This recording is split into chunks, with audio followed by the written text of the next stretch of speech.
Yeah, so the question, can journalism change the world? Journalists have been at the centre of all of the big revelations recently.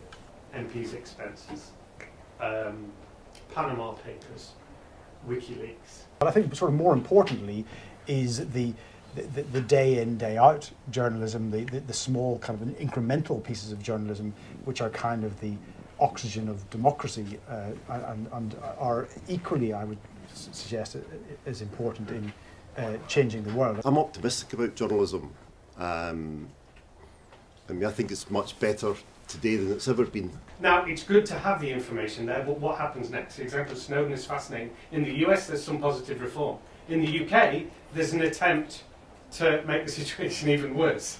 Basically, as reporters, we failed. We failed to kindle public interest in this.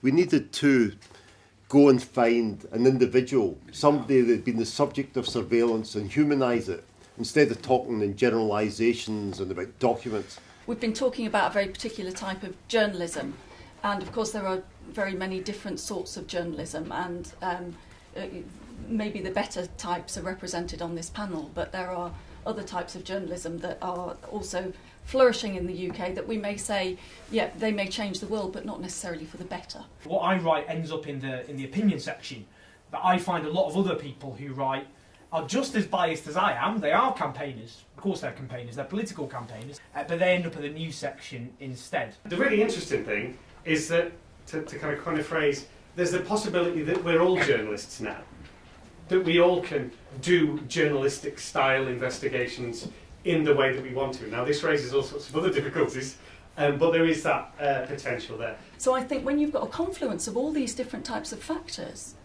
you have to look very carefully and critically at, can journalism change the world?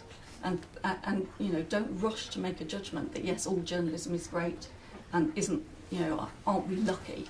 Actually, there's some real problems that we face.